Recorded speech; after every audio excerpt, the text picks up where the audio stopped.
memang dari awal kita memang ingin melihat sebenarnya apa, itu bagus. Tapi kalau kita coba hanya untuk menang-menangan biar gagah-gagahan di media, untuk apa? Gak ada gunanya itu kan. Kan itu. Benar.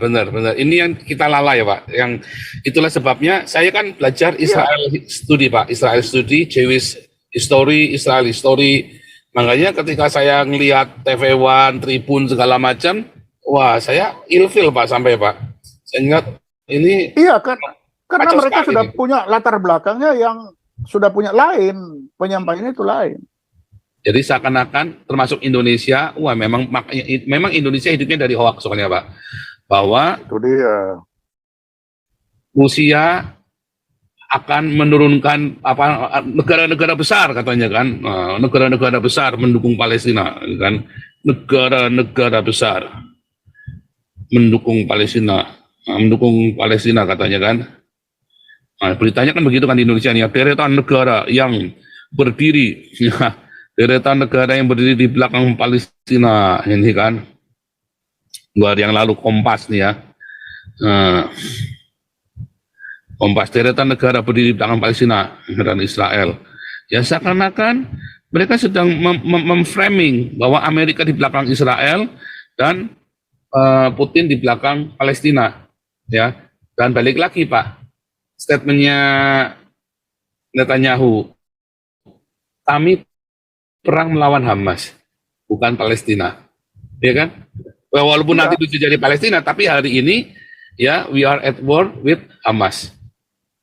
Ya kan? Iya, we are at war loh, dia sudah bilang. Iya, with Hamas loh Pak. Iya, with Hamas. Iya kan? Dia bilang anahnu pemilik Hamas bilangnya Pak. Iya. Bukan Palestina Pak. Ilmu intelijen bilang kita jangan lihat apa yang dia ceritakan, tapi lihat apa yang dia perbuat, itu tidak akan pernah bohong. Nah, itu. Makanya kalau kita dengar apa yang diceritakan, ini ya sudahlah, nggak usah didengerin. Tapi lihat apa yang diperbuat. Maka sekarang kita tunggu apa yang akan dibuat oleh Israel. Ketika dia diganggu tadi, keluar aslinya. Nah, di kita sekarang semua berita itu sudah ada berita awal yang bertentangan dengan yang masuk, sehingga keluarnya tidak bisa kita pegang. Ya, garbage in, garbage out, Pak. Ya, garbage out. Ya, masuknya betul. Sampah, ya keluarnya sampah. Ya pasti sampah. Sehingga apa ini kita berdebat, kita sudah tahu itu garbage in, garbage out kok.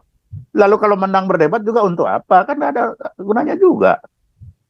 Kalau kita out ya Pak Ponto ya. Iya Pak. Oh ini masuk lagi nih udah nih, sign out. Menarik ya. Ini Pak Ponto sudah masuk. Sebentar. Nah, ini Pak Ponto saya jadikan host dulu.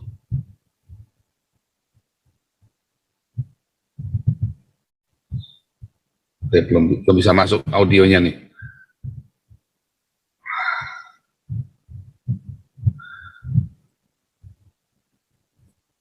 Ini ada Urang, silakan Urang. Oke, udah masuk. Ini ya Pak Ponto ya. Ya, ini sudah jadi co-host ya Pak Ponto ya. Ya. Jadi tadi memang ini Pak, memang karena sekalian ini Pak, bagi orang Yahudi itu, ya kalau di zaman perjanjian lama kita ingat kalau tidak merayakan Sabat itu adalah sebuah penghinaan Pak, bisa dimusnahkan Pak. Nah ini kenyataannya yang korbannya orang Hamas ini kan yang tidak merayakan Sabat, mereka malah bikin festival gede-gedean kan. Jadi kalau kita bikin kotak simpel saja begitu ya, kalau ditanya loh itu katanya Tuhan melindungi Israel, kok bisa dibunuh sama Hamas? Ya, jawabannya karena mereka tidak merayakan Sabat, tidak menghormati Sabat. Itu dia. Bisa itu. Simpel sekali. Jadi, ini ada Urang Pak, sebentar. Tidak bisa kita. Lanjut. Jadi kita memang ketika bicara Israel, kita harus tahu kelakuannya seperti apa, bagaimana mereka dibesarkan. Bukan kayak bangsa Indonesia ini, kita yang terpecah-pecah disatukan. Kalau dia dari dulu udah satu, sendiri satu dia. Kan itu. Dan penyiksaan yang mereka rasakan itu diturunkan ke generasi demi generasi.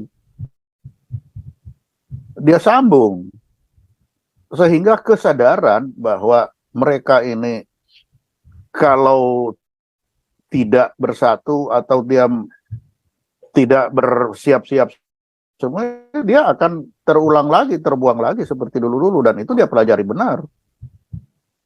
Kan itu. Ya. Nah, ini ada katanya Putin dukung Palestina nih. Ini barusan nanti kita bahas ya nih. Nih, mana Endu Adnan, Putin dukung Palestina. Nah, ini saya bukakan ya, saudara ya, supaya Anda ngerti nih ya. Ada banyak video beredar dari Indonesia, katanya Putin begini, Putin begitu ya. Tapi nih jawabannya, ini dari media terpercaya ini ya. Dari AP News ya, Up News ya, Up News. All video do not show Putin warning the US to stay out of the latest Gaza war. Ya, jadi ada banyak video beredar pakai bahasa Rusia, Putin lagi ngomong, katanya orang Indonesia, malah di silent ya, sama Tribun itu di silent, sama TV One di silent. Terus katanya Putin marahin Israel, marahin Amerika, mengancam Amerika supaya jangan intervensi ke perang Israel Gaza. Tapi ini kenyataannya, klaim ini kan, klaim. Ya, ini baru kemarin ya, beritanya baru tadi malam.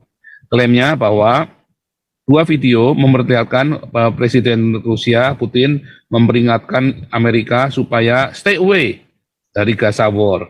Ya, nah assessment penilaian dari app bohong, salah. Kedua video sudah berbulan-bulan yang lalu Putin bicara tentang perang Rusia Ukraina, bukan konflik di Middle East. Sorry, yang mana telah miscaption in English. Jadi di dalam bahasa Inggrisnya diterjemahkan dalam, mau dianya ngomong apa dalam bahasa Rusia, di captionnya bahasanya lain. Nah, yang satu video yang lain, ya Putin bicara dengan hak asasi manusia Rusia, konsil ya, seperti lembaga HAM-nya Rusia Desember 2022 tentang Perang Dunia Kedua. Commemoration event in Februari 2023. Faktanya, ya, seperti dari the latest conflict, ya, satu dari tiga dari latest conflict, di mana dimulai oleh Hamas, stunning ya, weekend attack yang mulai dari penyerangan Sabat itu ke Israel Selatan. Ya, some on social media are sharing videos from months ago to falsely claim that Putin warned US to refrain from helping the Jewish state. Jadi seakan-akan termasuk Indonesia, wah memang Indonesia hidupnya dari hoax soalnya Pak. Bahwa Itu dia. Rusia akan menurunkan negara-negara besar katanya kan, negara-negara besar mendukung Palestina kan, negara-negara besar mendukung Palestina. Mendukung Palestina katanya kan. Nah, beritanya kan begitu kan di Indonesia nih, deretan negara yang berdiri, ya, deretan negara yang berdiri di belakang Palestina ini kan. 2 hari yang lalu Kompas nih ya. Kompas, deretan negara berdiri di belakang Palestina dan Israel. Ya seakan-akan mereka sedang memframing bahwa Amerika di belakang Israel dan Putin di belakang Palestina. Ya, dan balik lagi Pak, statementnya Netanyahu, kami perang melawan Hamas, bukan Palestina, ya kan? Walaupun nanti itu jadi Palestina, tapi hari ini ya we are at war with Hamas, ya kan? Iya, we are at war loh, dia sudah bilang. Iya, with Hamas loh Pak. Iya, with Hamas. Ya kan? Ya, anahnu pemelek Hamas at Hamas bilangnya Pak. Iya. Bukan Palestina Pak. Bukan Palestina. Iya, jelas banget itu Pak. Hamas. Hamas. Sebentar, ini ada Urang Pak. Urang, kita kasih lewat dulu. Urang, silakan Urang. Ya. Shalom Bapak Ibu. Shalom. Shalom. Pak Paul. Halo Pak Sulaiman. Pak Sulaiman izin bertanya Yo. Pak. Halo. Ya. Izin bertanya Pak. Kan seperti kita ketahui kan Mossad atau Badan Intelijen Israel ini kan bukan badan intelijen yang sembarangan kan Pak. Ibaratnya salah satu yang terbaik lah di dunia kan Pak. Maksud saya Pak, apakah mungkin Mossad kecolongan bawakan ini, Pak? Sorry Pak, saya potong. Maksud saya gini Pak, apakah itu salah satu strategi dari Netanyahu, Perdana Menteri Israel, untuk mengagnesasi Gaza, Pak? Atau bagaimana sih, Pak? Maksudnya kan dia supaya ada tindakan legal, Pak, atas wilayah tersebut, Pak. Kan nggak mungkin dong, Pak, Israel duluan nyerang, Pak. Maksudnya kan kalau Hamas duluan nyerang kan ada hak untuk bela diri dong dari pihak Israelnya. Itu pertama, Pak. Pertanyaan saya kedua, apakah ada kemungkinan, Pak, negara lain ikut campur? Karena masalahnya kan Amerika kan sampai turunin kapal induknya, Pak, ke Mesir, Pak, untuk backup Israel, Pak. Sudah dibahas Mungkin tadi kita, Pak, dua-duanya, Pak. Tadi udah dibahas kita. Ya. Ya. Masih, Pak. Sudah dibahas tadi ya. Jadi yang pertama tadi itu bukan kesengajaan atau kelalaian. Memang kita harus belajar antropologi, sosiologi, budayanya orang Yahudi. Tadi saya tambahkan, itu kan hari Sabat. Jadi ya bagi orang ultra ortodok ya biar aja mereka tidak merayakan Sabat kok. Nah, jadi memang simpel itu karena beda cara berpikirnya dengan orang Indonesia. Ya. Itu orang Yahudi, agama, Yudaisme, tradisi itu yang membentuk hidup mereka. Kedua, mereka itu sudah terbiasa hidup di dalam kekerasan.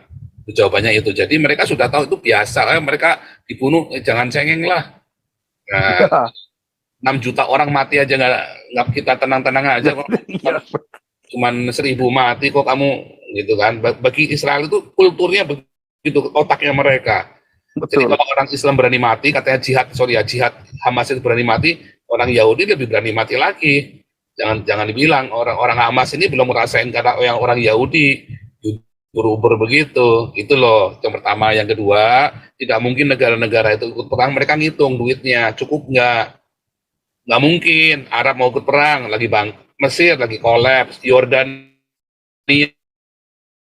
lagi pusing. Mereka Yordania sekarang lagi berusaha menjalin ekonomi dan teknologi. Bahkan Yordania pakai Iron Dome-nya Israel.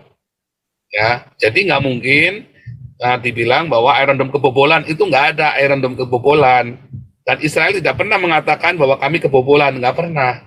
Artinya memang begitu. Pembiaran juga bukan, ya memang begitu. Tadi sudah saya tunjukkan intelijennya bahwa sudah ada beberapa hari sebelumnya ada intelijen.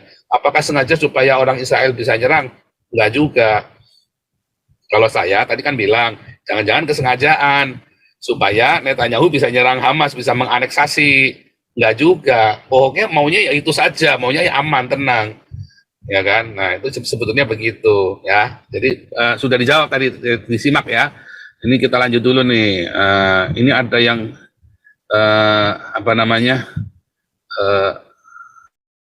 mungkin Pak Ponto mau menambahkan dulu Pak sesuatu. Ya, jadi memang untuk menilai di Israel sana Yahudi, kita harus tahu dulu budayanya dia.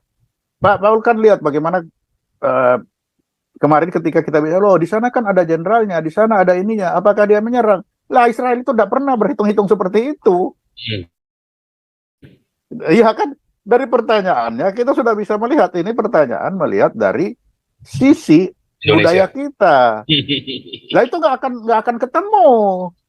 Itu tidak akan ketemu bagi Israel. Karena apa?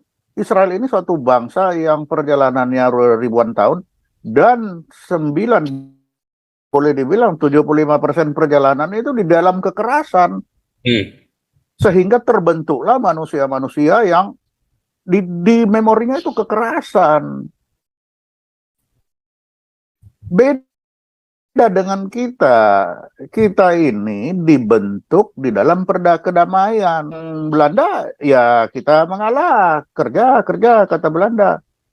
Kan tidak ada, relatif Indonesia di perang-perangan mana? Kan perang di Ponegoro hanya itu perang gerilya, kalau ketemu syukur enggak apa-apa. Kan tapi begitu. Indonesia pernah melawan Belanda enggak pernah menang loh Pak. Menang lah perang di Ponegoro. Oh di Ponegoro, tapi kan ada kalah di Ponegoronya. Di Ponegoro akhirnya. Kalah, walaupun yang mengkhianati ternyata keluarganya sendiri kan, Sultan. Ya.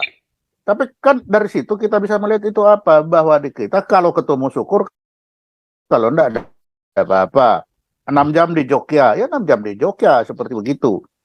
Tetapi dengan situasi seperti di Israel kan kita tidak pernah mengalami perjalanannya mereka, bagaimana dia digenosid, bagaimana dia Israel sampai terbelah dua di zaman Kaisar siapa itu, dari Nebukadnezar ke sini. Ya, Dan Kores, itu Darius. ya Kores Darius. Diawali dari Asyurbanipal, Pak. Asyurbanipal Nah. itu kemudian dia 10 suku Israel ini kan Itu genosida. tahu enggak masyarakat Indonesia tentang sejarah panjang bangsa ya?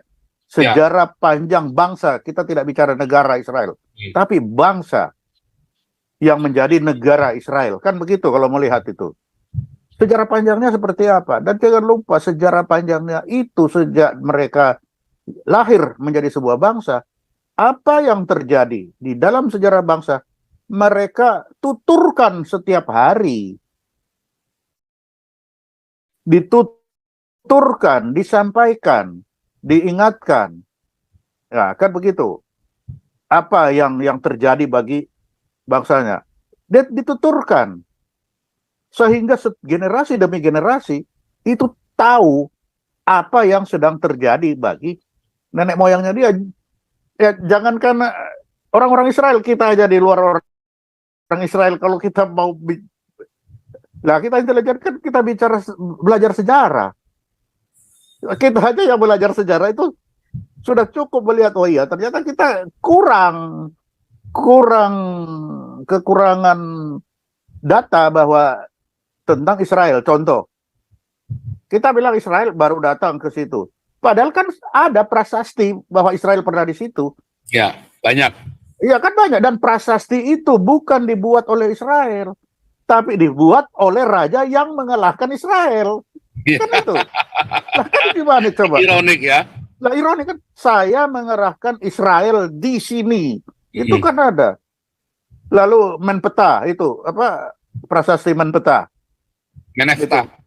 Apa Menefta itu apa itulah itu? Menefta, ya, tahun kan 1200 sebelum Masehi. Itu kan prasasti. Dan dibuat oleh raja yang menang terhadap Israel. Nah, kalau kita balik, artinya Israel sudah ada dari zaman itu di wilayah itu. Ya. Lalu bagaimana kalau sekarang kita bilang dia adalah penjajah? Ya, termasuk Al-Quran sendiri, Pak. Kan logika kita tidak bisa seperti itu. Nah, jadi kalau kita dari awal sudah salah melihat, ya akan salah terus. Nah, percuma kita ngomong. Ilmu intelijen bilang, kita jangan lihat apa yang dia ceritakan, tapi lihat apa yang dia perbuat, itu tidak akan pernah bohong. Nah, itu. Makanya kalau kita dengar apa yang diceritakan, ini ya sudahlah, nggak usah didengerin. Tapi lihat apa yang diperbuat. Maka sekarang kita tunggu apa yang akan dibuat oleh Israel. Ketika dia diganggu tadi, keluar aslinya. Dan saya sudah beberapa kali ketemu orang-orang itu ketika di Belanda, di mana kan, ya namanya kita sesama ini kan saling menggali. Untuk bisa memahami, kita kan saling mencoba menggali, bercerita. Ketika kita bercerita, kita harus dalam keadaan kosong. Tidak boleh kita melihat itu dari sisi apa, oh ya, kan kosong supaya kita bisa menyerap, oh ya ini. Setelah itu baru kita bisa memanfaatkan itu untuk menilai. Kalau kita bicara kita sudah ada isi di dalam, lalu ya percuma, kita tidak akan mendapatkan sesuatu. Nah, di kita sekarang semua berita itu sudah ada berita awal yang bertentangan dengan yang masuk, sehingga keluarnya tidak bisa kita pegang. Ya, garbage in, garbage out, Pak. Ya, garbage out. Ya, masuknya itu. Sampah, ya keluarnya sampah. Ya pasti sampah. Sehingga apa ini kita berdebat, kita sudah tahu itu garbage in, garbage out kok. Lalu kalau menang berdebat juga untuk apa? Kan ada gunanya juga. Kalau kita memang dari awal kita memang ingin melihat sebenarnya apa, itu bagus. Tapi kalau kita coba hanya untuk menang-menangan biar gagah-gagahan di media, untuk apa? Gak ada gunanya itu kan. Kan itu. Benar. Ini yang kita lalai ya, Pak. Yang itulah sebabnya saya kan belajar Israel Study, Pak. Israel Study, Jewish History, Israel History. Makanya ketika saya ngelihat TV One, Tribun segala macam, wah saya ilfil, Pak, sampai Pak. Saya ingat ini. Iya kan, karena mereka sudah punya latar belakangnya yang sudah punya lain, penyampaiannya itu lain. Luar biasa. Ini ada Henry Latif, Pak. Kita kasih lewat dulu, Pak. Ya. Henry Latif. Kau bilang kau menang debat, lawan domba yang sesat. Kau bilang banyak yang tobat.